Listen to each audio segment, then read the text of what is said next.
अस्सलाम वालेकुम नाज़रीन, एक नई वीडियो के साथ मैं हूं आपका मेज़बान रज़ा अब्बास।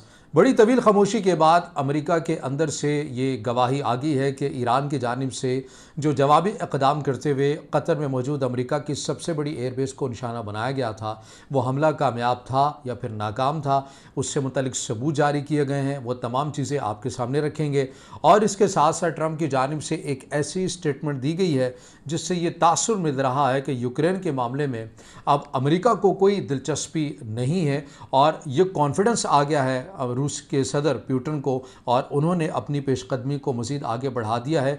और यूक्रेन का सबसे अहम शहर ओडिशा के ऊपर नज़र जमाली है। ये शहर कितनी अहमियत का हामिल है, ये तमाम तफसीलात आज के इस व्लॉग में आपके सामने रखेंगे, मगर उससे पहले आपसे दरख्वास्त के वीडियो को लाइक और चैनल को सब्सक्राइब जरूर कीजिएगा।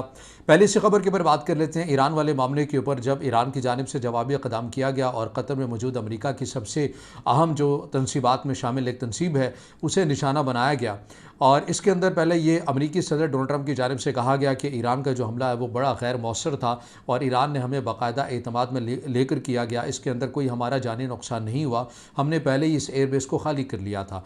और ज़ाहिर है दूसरी साइड के ऊपर ईरान का अगर मौक़िफ़ रखें तो वो इस मामले पर या खामोश नज़र आते हैं या फिर इसकी तरदीद करते हुए नज़र आते हैं कि वाकई इस हमले से पहले अमेरिका को बताया गया था या फिर नहीं बताया गया था। लेकिन अमेरिकी सदर ने कहा कि हमें बताया गया था। लेकिन ये हमला गैर मौसर हुआ या मौसर हुआ, इससे मुतल्लिक कहीं इबहम था, कन्फ्यूजन थी, चहमगोइयाँ थी, और आखिरकार वो जो चहमगोइयाँ हैं, कन्फ्यूजन है, वो तमाम चीज़ें दूर इस तरह से हो जाती हैं कि पेंटागन की जानिब से स्टेटमेंट आ गई है। वो क्या स्टेटमेंट है आपके सामने रखते हैं कि पेंटागन की स्टेटमेंट के मुताबिक इस हमले की ज़ाहिर तस्दीक तो हुई। ये बताया गया कि एक मिसाइल बेस की हदूद में गिरा और जियोडेस्क डोम, ये बेसिकली एक वाइट कलर का, अगर आपने इमेजेस देखी हो थंबनेल के ऊपर भी आप इसको ज़रूर देख रहे होंगे, ये बेसिकली एक कम्युनिकेशन के लिए एक बनाया गया था कि हसास कम्युनिकेशन यहाँ पर हुआ करती थी। अमेरिका की तमाम मिलिट्री जो कम्युनिकेशन है इसके अंदर हुआ करती थी, खुफिया गुफ्तगू करना, तमाम ऑपरेशन को देखना, उनसे मुतल्लिक राबते रखना, वो इस डोम के अंदर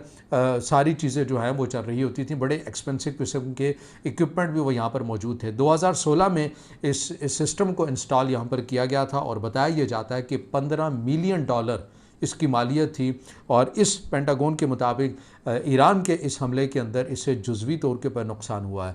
जो सैटेलाइट इमेजेस आ रही है उसमें तो बताया जा रहा है कि मुकम्मल नुकसान हुआ है, लेकिन हम पेंटागन की इस बात को रिपोर्ट कर रहे हैं जो AP न्यूज़ के अंदर आई है, जो बिज़नेस रिकॉर्डर के अंदर आई है, उस स्टेटमेंट के मुताबिक कि हमारे इस कम्युनिकेशन सेटअप को, जो कि इंतहाई एक्सपेंसिव था, उसे ये नुकसान हुआ है। एक मिसाइल की वजह से हमें इतना नुकसान हुआ है। अब ये ज़ाहिर है जिससे ये पता चलता है कि यह हमला बड़ा मौसर था, और ये ख़ुद मज़ीद पेंटागन ये कह रही है कि यह हमला बड़ा मौसर था मगर बेस की मजमूई ऑपरेशन सलाहियत मुतासर नहीं हुई है।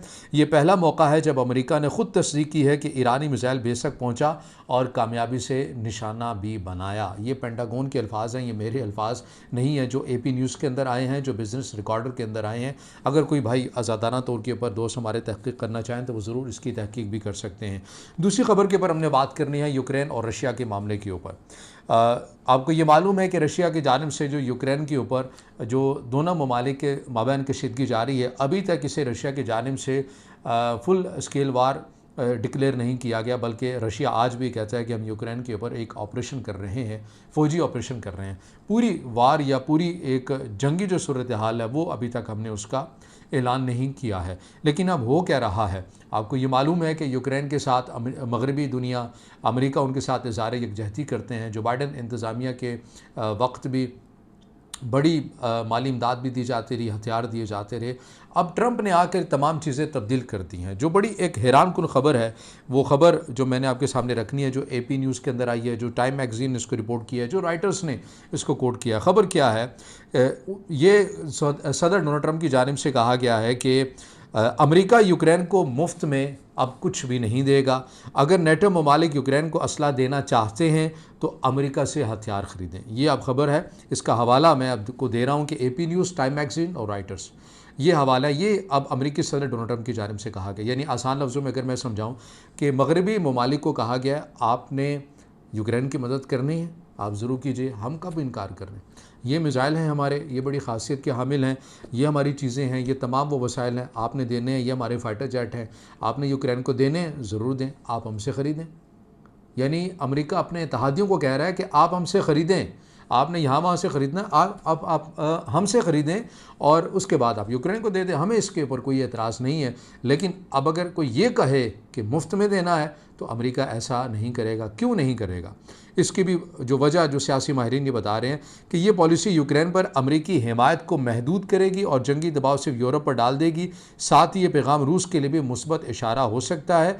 और इसके साथ साथ जो अमेरिकी सदर डोनाल्ड ट्रंप की एक पॉलिसी है जो इलेक्शन कैंपेन के अंदर थी कि हमने अपने टैक्स पेयर का जो पैसा है वो इस तरह हमने ज़ाया नहीं करना है, तो ये एक बहुत बड़ी वजह अमेरिकी सदर डोनाल्ड ट्रंप की जानिब से कहा जा रहा है कि इस पॉलिसी में तब्दील की गई है, जिसकी वजह से यूरोपियन ममालिक, ऐसे बहुत सारे ममालिक हैं जो परेशान हो गए हैं, जिनकी मईशत इतनी इजाज़त नहीं देती कि वो इतना एक्सपेंसिव हथियार ख़रीदेंगे और यूक्रेन की मदद को देंगे। बरतानिया दे सकता है, ख़ुद से लेकर दे देगा, फ्रांस दे देगा, जर्मनी दे देगा, लेकिन किस हद तक देंगे?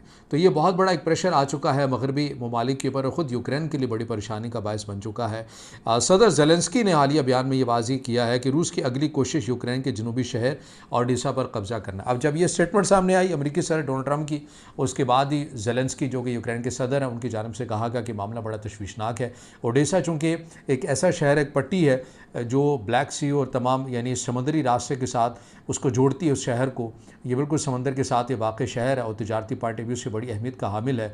यहीं से दीगर ममालिक के साथ या समुद्री तिजारत के साथ इन तमाम चीज़ों को कनेक्ट किया जाता है। अगर ये ओडिशा ना हो तो यूक्रेन जो है वो उसकी सूरत हाल ऐसे ही हो जाएगी जैसे अफ़गानिस्तान है, यानी लैंड लॉक कंट्री वो बन जाएगा। अब यूक्रेन की ये कोशिश है कि हम ओडेसा के ऊपर हमला करें और इसके ऊपर कब्ज़ा जमा लें। इसके ऊपर हमले भी किए गए हैं।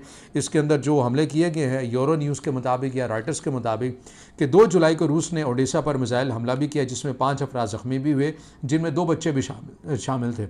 अब ये हमले किए गए हैं और रूस आपको बड़ी तेज़ी के साथ पेशकदमी आगे करता हुआ नज़र आ रहा है और ऐसी स्टेटमेंट के बाद उसको मज़ीद कॉन्फिडेंस भी आ गया। अच्छा, अब ऐसे में मलेशिया के अंदर जो मार्को रूबियो हैं उनकी मुलाकात भी हुई है रशिया के वज़ीर ख़ारजा सरगेई लावरोव के साथ, और उन्होंने ये कहा है, मार्को रूबियो के से मुतल्लिक़ जो मीडिया रिपोर्ट कर रहा है वो कहा जा रहा है कि रशिया ने एक नई तजवीज़ सामने रखी है। वो नई तजवीज़ क्या है उसकी ज़ाहिर है वो तफसील तो मीडिया को नहीं बताएगी, वो अमेरिकी सदर डोनाल्ड ट्रंप के साथ जाकर शेयर करेंगे, फिर उसका कुछ मंजरनामा हमारे सामने आएगा।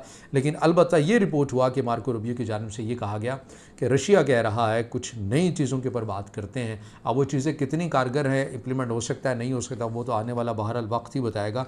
तो ये वो 2 बड़ी अहम खबरें हैं जो आपके सामने शेयर की हैं। अगर आप समझते हैं कि वीडियो मालूमाती है फिर इसे ज़रूर लाइक भी कीजिएगा, कमेंट्स में ज़ाहिर ख्याल कीजिएगा, चैनल को सब्सक्राइब भी कीजिएगा, दोस्तों तक इस वीडियो को ज़रूर शेयर भी कीजिएगा।